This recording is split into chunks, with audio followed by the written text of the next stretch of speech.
to another episode of Me, My Wife, and Sports. I'm your host, Fitz, with my lovely co-host, Darcy. Hello. All right. Before we get started, I just want to do a shout out, actually condolences to the Kembe Mutombo's family. Oh. He passed earlier in the week of brain cancer.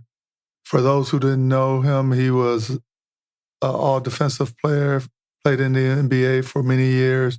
And again, he was 58 years old and he passed away of brain cancer. Also, our condolences to the Rose family, Pete Rose, who played baseball. And everyone know he had the controversy of betting on baseball and actually his team, which he denied initially. And then in 2004, when he wrote a book, he admitted that he did bet on baseball as well as the team he managed, the Reds. So he was 83 years old, and our condolences out to his family for both of those guys. All right. Absolutely.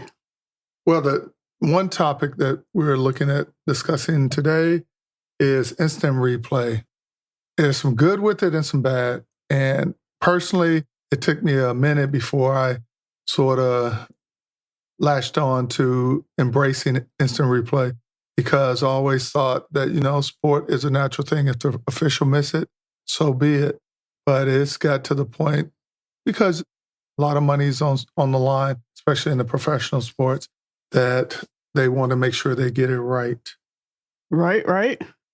I guess it's an advantage. Well, pros and cons for the instant replay. So what I saw was they say the purpose of the instant replay in all sports is to get the obvious error on the big play right. The problem comes in when you're trying to define that's what obvious and big is, because the obvious error on the big play is different to different people. Correct. Obvious and big.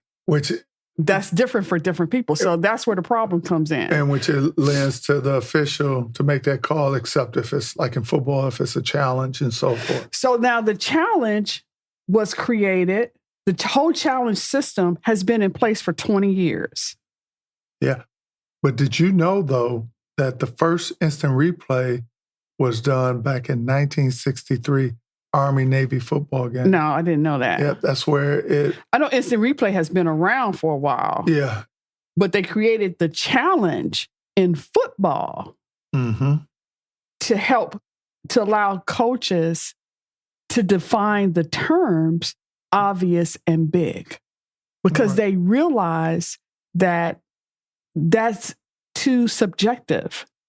So the problem with the whole instant replay is it's all subjective. It is. It's all subjective. It's just, there's no cut and dry. Then you got the challenge, which they can only challenge certain things. Now, what sport are we talking about? Football. Football, okay. Right. And then... Hold on before you get into the challenge, though. I want to give our listeners a little background on instant replay. Okay. Like I said, it was first established during the Army-Navy game. And it's not like the instant replay that we know of today, because back then they actually had to rewind tape and look at it for that particular moment. It was, I won't say invented, but realized by a young broadcaster or director behind the scenes. So he sort of brought it to life. And as you're saying, with football, officially with the challenge, it didn't come into play officially with the instant replay until 1986. The instant replay piece for the NFL. Then, as you mentioned, the challenge developed. All right. Okay, so in tennis, they have what they call their instant replay. It's called the Hawkeye technology. Right. You saw that. It's basically uses to review the line calls. Right. And that's really the only thing that they can challenge. And that's the players can challenge an in and out call up to 3 times per set. But see, the only thing that bothers me about this instant replay, you can have all the different camera angles, but it's still do you have that true view or perspective? Because say, for example, it shows you an angle from top left and you're looking at a football game and the guy is trying to get the yard to gain for a first down. And that view from the top left shows you that he's moving, but you're not in a good position to see where the nose of the ball is or some other aspect, whether it's his knee down or something else. That's the only thing. But, it's about 7 different sports that use instant replay on a regular. Right. On a regular. Yeah. And I think football has one of the best systems. Yeah, football is the one where there's, I think, the most controversy. College basketball, they use it. Right. It's very similar to the NBA. The same thing. Well, with college football, it's a little bit different. In what way?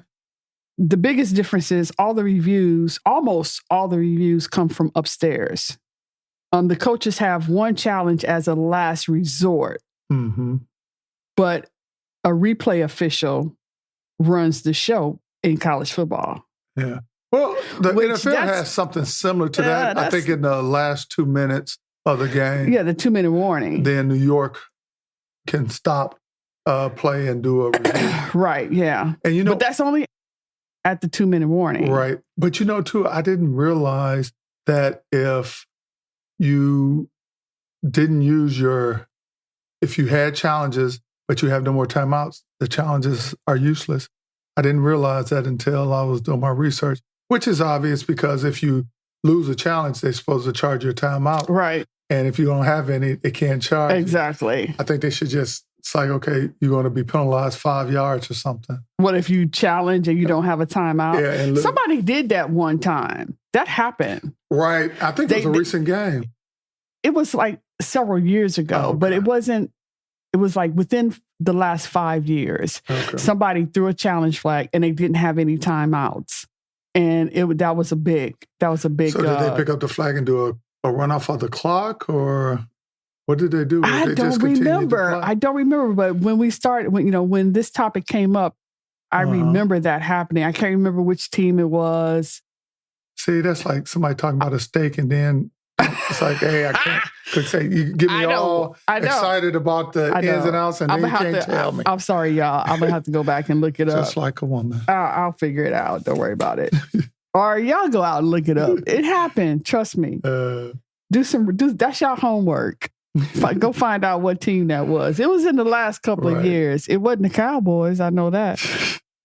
It might have been them Commanders. But anyway.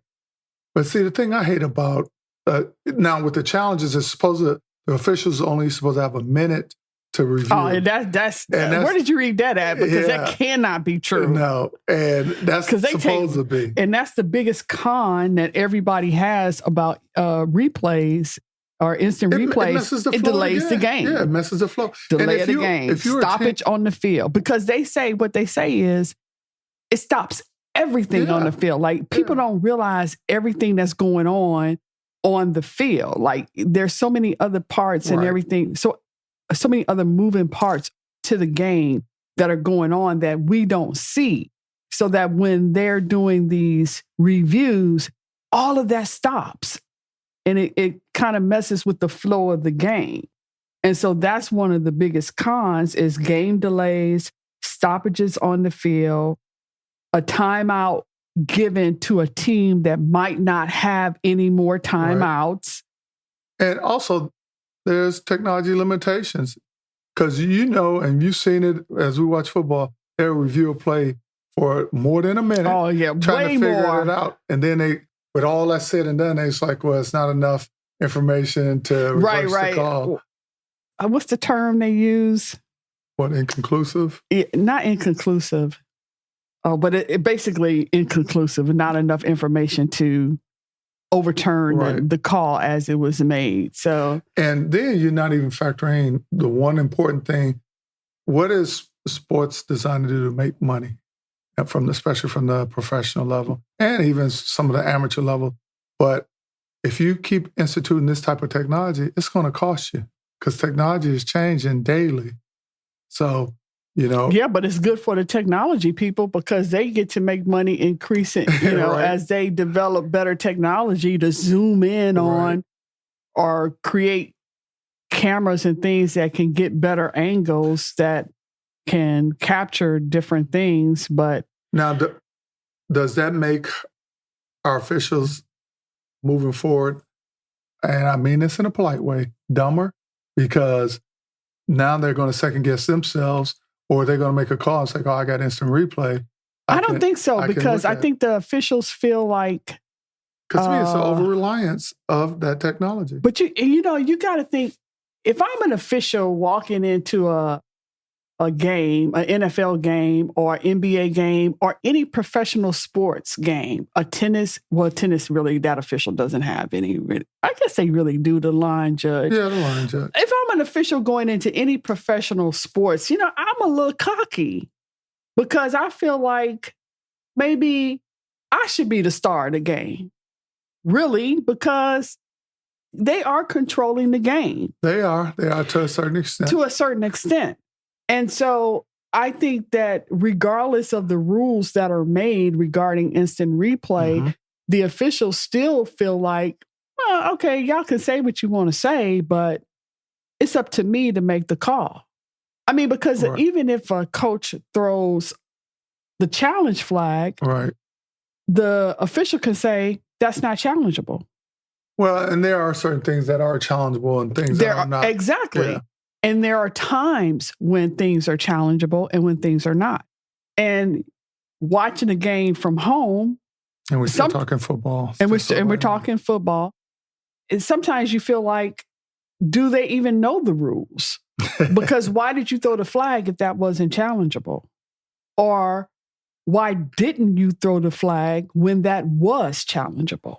Because a lot of times when things are challengeable, they don't throw the flag. And so, well, and with that philosophy, are the coaches getting stupider because they relying on New York?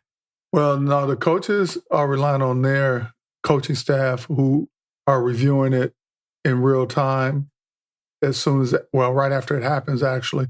And then they'll radio down. It's like, hey, challenge from the box. Yeah, from their box. They're looking at monitors as well. Because what they're seeing basically is the TV review. But have you seen the New York setup? I mean, no, I haven't. I don't know how. Well, it's like a wall of TVs. It's like a wall of TVs. Like on monitoring Sunday, all the games. I don't know how they think that's efficient. Because it's a command center on steroids. Right. So they got like every game up, 5 different angles of every game. And somebody is sitting there watching. Right. Just waiting for different calls. Right. And I don't know how they think that's efficient or why New York then is the final say, because it's just going to be a matter of time before somebody says, well, we want to challenge New York. Because how do we know that they was paying attention? Yeah, but it's going to stay local. But one of the things that I thought about when I was reviewing on this, you remember the episode that we did, and you talked about flagrant foul. See, the good thing about this in review, now those officials who try to manipulate the system or control the outcome of a game, when it's reviewed, or somebody, say back in New York, is reviewing the tape, it's like, why did that official make that call? That doesn't jive with his training or what in the line. And over time, they review those tapes. It's like, okay, he wasn't consistent with this. But every time this team played or this person played, he made this type of call. So, but there was something out there about the tuck rule. And the tuck rule created... What is the tuck rule? The tuck rule, I don't know what the tuck rule is. This is another one of those situations where I'm well, mentioning while something. You're trying to figure that out, one thing I wanted to bring up was the accountability pieces. Talking about still, which is actually what I was mentioning, which is a pro for technology, is holding the officials to a higher standard, because now they know not only are the plays under review, but the calls that they make are also under review. And that can make a difference if a official keeps his job or is delegated back to semi-pro, whatever the sport may be, or he played with the big boys. So everybody's on notice. And that's a lot of pressure too. And one thing, though, I do like when they review and, like, say if a fight broke out, now they can identify the culprits a little bit better, especially if you got benches that clear or sidelines that clear out and get into melee. Now, going through the footage, they can identify those individuals who are at fault. So the tuck rule created the forward pass. So with the quarterback, so when he has the ball in his hand, and if it's going forward, right, then it's considered a forward pass. Right. That's what happened. So before the tuck rule was in place, I guess Tom Brady had thrown the ball. Mm-hmm. Charles Woodson knocked the ball out of his hand, and the Raiders recovered it. On a replay, now was his hand, the ball set his hand on the forward motion, or? It was a forward motion. Okay. So on the replay, the refs, I guess they gave the ball to the Raiders, right? So it was they made the right call. Which was forward pass. Okay. Then they changed it and called it a fumble. Was this after the review? This was after the review. So it was the right call, and then it was the wrong call on the replay after the review. Do you understand what I'm saying? Oh, no, so when it happened, right, they said forward pass, incomplete pass. Incomplete pass. Then they reviewed it, and they said, no, it was a fumble. It goes to the Raiders. So they changed their call. Right. So then, it wasn't the right call. It was the wrong call after the review. Right. And so then after the game, so then, of course, everybody's upset, blah, blah, blah. Then after the review, after the game, right, the officials get in the room and they go, oh, yeah, that should have been, we made the right call initially. We should have left it as a forward pass, as an incomplete pass. But you said the review showed otherwise. They made the wrong call on the review. Oh, okay. I get you now. So they didn't read the review correctly. Correctly, right. Gotcha. And so that's what they call the tuck rule. And that's what brought in the challenges. Gotcha. If I'm understanding this correctly. Gotcha. Well, like anything else, I guess it's good and bad, and we just got to get used to it because and of course, that was Tom Brady. We're in a technological world. Speaking of Tom Brady, what do you think of him as an analyst? I don't know. It's too soon to tell. You know, I don't want to make any judgment calls right now. He's just getting started. He's new at his new job. Right. He hasn't been there 6 months. So he's new. As with anybody that's new, you got to give him some time. I didn't like Tony Romo when he was new. I thought Tony out the gate was good. I love Tony Romo. So, Tony, if you're out there and you're listening, give us a call. But I didn't like him when he first started because I was still in my feelings. I said this the other day. I was still in my feelings. But then when I got past myself and started paying attention, he's a great announcer. So I want to give Tom Brady the same opportunity. Right. But right now, I can't tell you my opinion because he's too new. Okay. And right now, I would say I'm just trying to get used to his voice. We've never heard his voice. Right. So I'm still trying to get used to even just recognizing his voice. Like I hear Tony's voice. I know instantly that's Tony. Right. Like everybody knows Al Michaels. Everybody knows Tirico. Everybody, Chris. Yeah, Collinsworth. These are staples in announcing that when you hear them, you know instantly who you're talking about. And Tony has become one of these staples. When Tom is talking, I'm like, who the hell is this? Oh, that's Tom Brady. okay, so I got to get used to that first before I can even give him credit Then you can for put him up what there he's with for Troy what he's saying. Aikman, Joe Buck. I know Troy Aikman. I know Troy and Joe Buck. I don't really care for Troy as an announcer, but loved him as a quarterback, and he's a Cowboy. Of course. And Troy, you're a Cowboy, in case you didn't know. Now, I know we were talking about the challenge flag, especially in the NFL. Do you think it's going to be a point where everything is going to be challengeable? Like, for example, teams right now can't challenge pass interference. They usually just challenge the spot of the ball or whether somebody was I don't think down. there ever be a point where everything is challengeable because the NFL doesn't want to take away the judgment call of the ref, of the officials. Which I think is a good thing because sometimes you need human error to make the sporting event exciting. Right. Now, we don't want a drastic and it's funny that error. you say that because it's the imperfections that make perfection. Yes, that's well stated. So that's what the game is all about. Right. It's almost with and referees are human. Right. And their mistakes are part of the game. They're part of the game. I agree. And their mistakes are part of the game. And so we're never going to get to a point where everything is challengeable. Right. We're never going to get to a point where there are no mistakes. The refs are part of the game.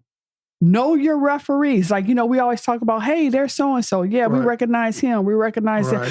We recognize the refs when we're watching football games. I look for certain refs because I know there's certain referees that have more experience than other referees.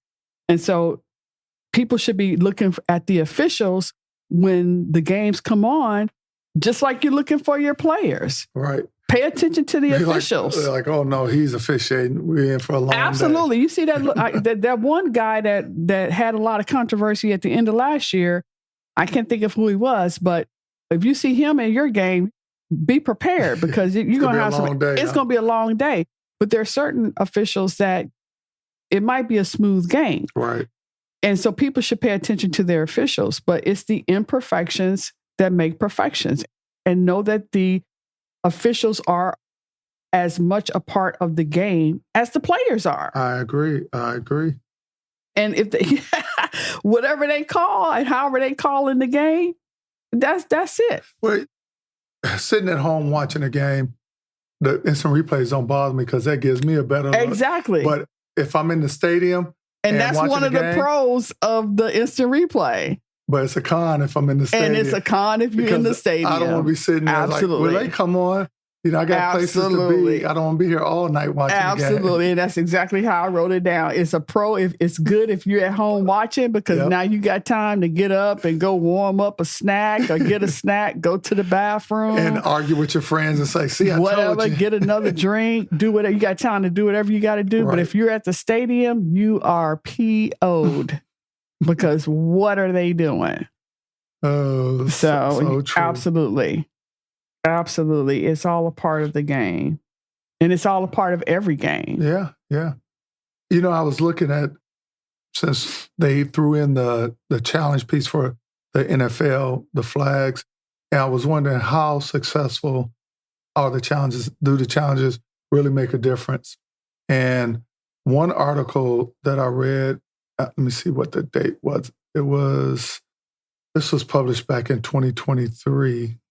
And it stated that, for example, Rams head coach Sean McVay is 12 for 30 all time with coaches' challenges, while the Colts head coach at the time, Frank Reich, is 10 for 23. So a little under 50% for both.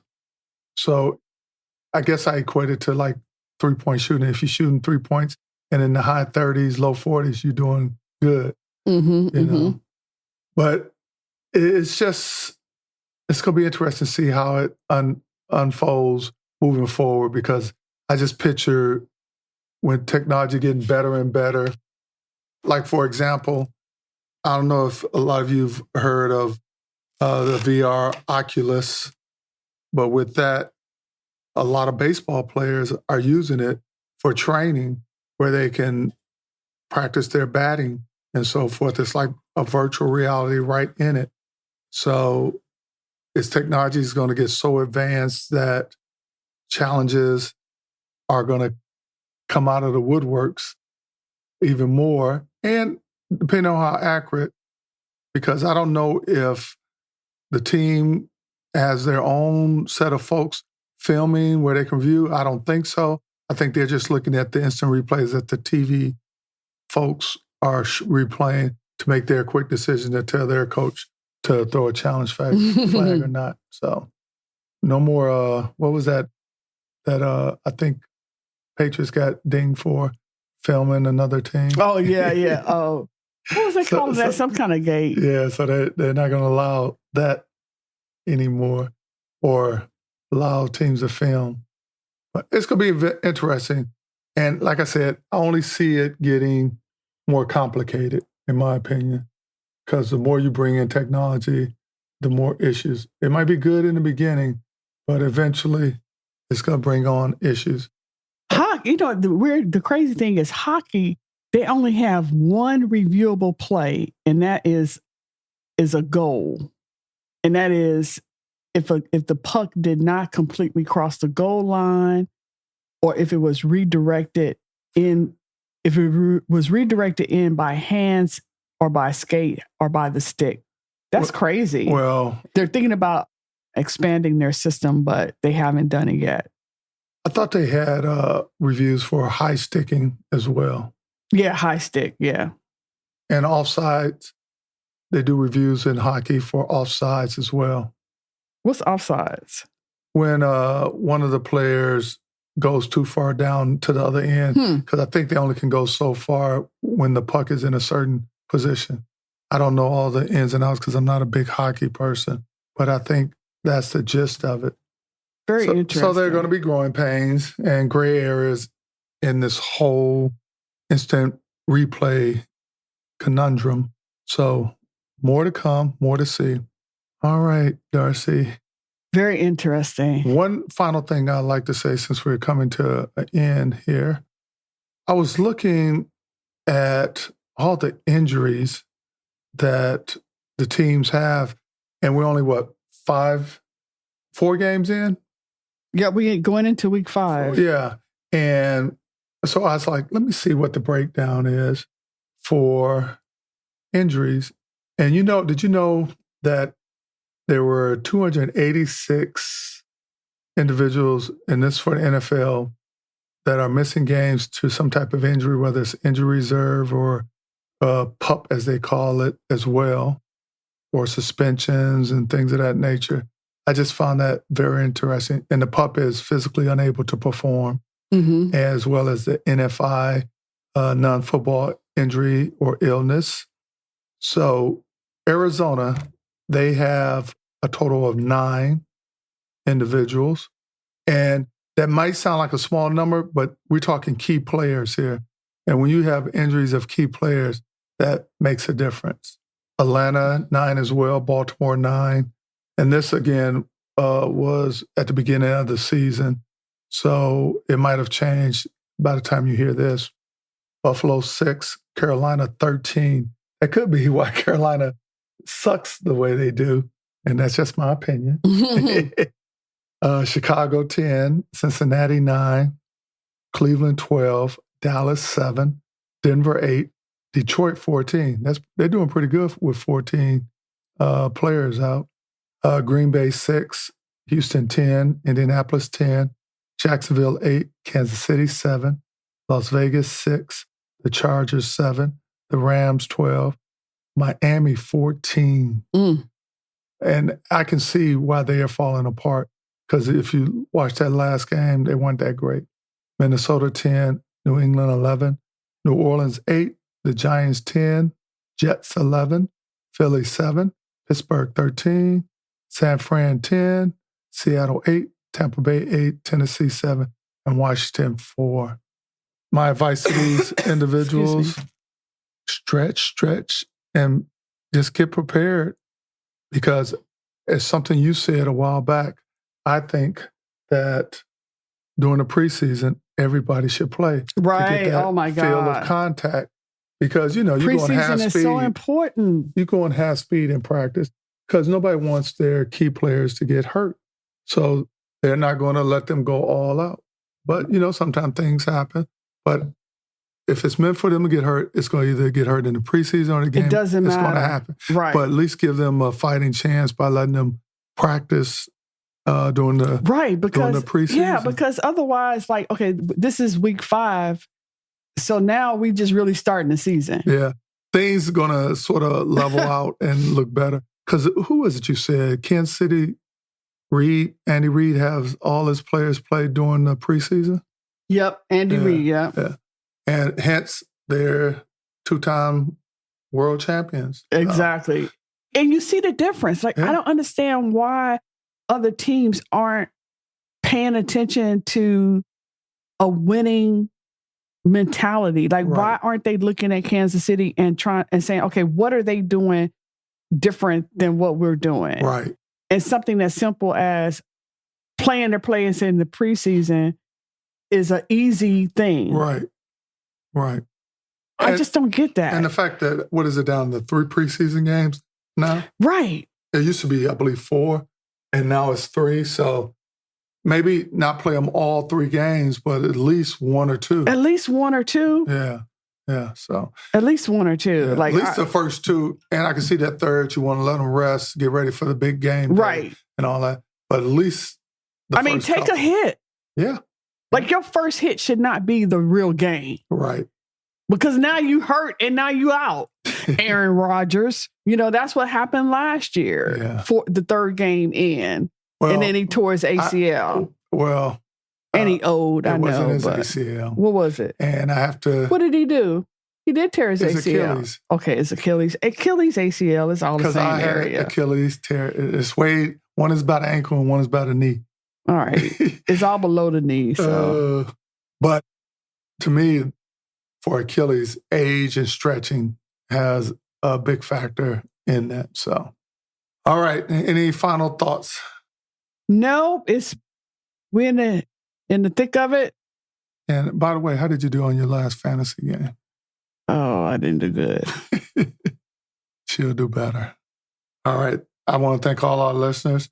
And if you want to reach out to us, send us an email at memywifeandsports@yahoo.com or go to our website, memywifeandsports.buzzsprout.com. And remember, your mate is a reflection of you.